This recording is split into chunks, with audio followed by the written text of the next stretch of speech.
Hello friends, ఇవాళ నేను వడలు వేస్తున్నాను. దీనికోసము మినపప్పు నానబెట్టుకున్నాను. అలానే ఒక కప్పు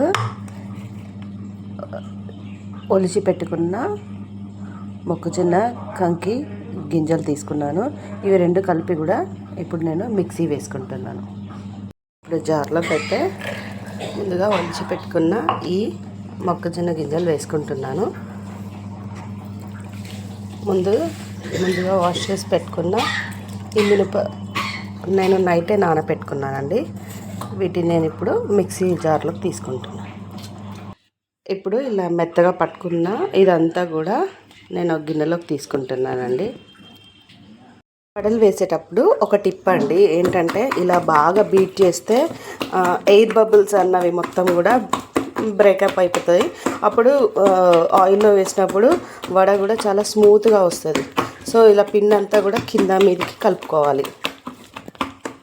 చేసుకున్న తర్వాత హ్యాండ్ను ఇలా వాటర్లో డిప్ చేసుకొనేసి ఇప్పుడు ఆయిల్ ఆల్రెడీ పెట్టుకున్నానండి. దీన్ని ఇలా చిన్నగా ఇట్లా చేసి ఆయిల్లోకి చేతి పై నుంచి ఆయిల్లోకి జారవిడ్చుకోవాలి.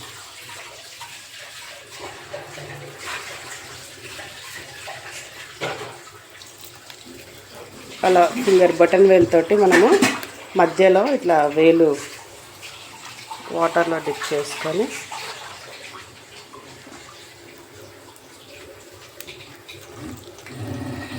ఇలా సింపుల్గా వేసుకొని మంచి 2 సైడ్స్ కూడా చక్కగా ఫ్రై చేసుకోవాలి.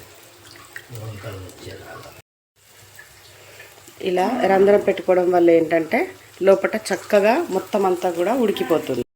ఇలా ఫింగర్ పెట్టుకోవడం వల్ల ఏమవుతుందంటే లోపలంతా కూడా చక్కగా ఉడికిపోతుంది.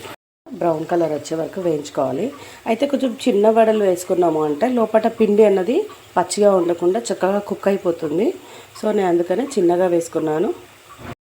మంచి లైట్ బ్రౌన్ కలర్లోకి చక్కగా వేగిపోయిందండి.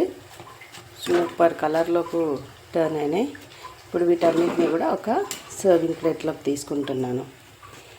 అండి స్వీట్ కార్న్ మినపప్పు గారెలు, మంచి స్వీట్ కార్న్ మినపప్పు పిల్లలకు ఇవి రెండు కూడా మంచి బలమైన ఫుడ్. నేను చేసిన విధానం మీకు నచ్చినట్లయితే మీరు కూడా ఇంట్లో ట్రై చేయండి. Thank you for watching. నేను చేసిన విధానం మీకు నచ్చినట్లయితే like, share and subscribe my channel. Thank you for watching.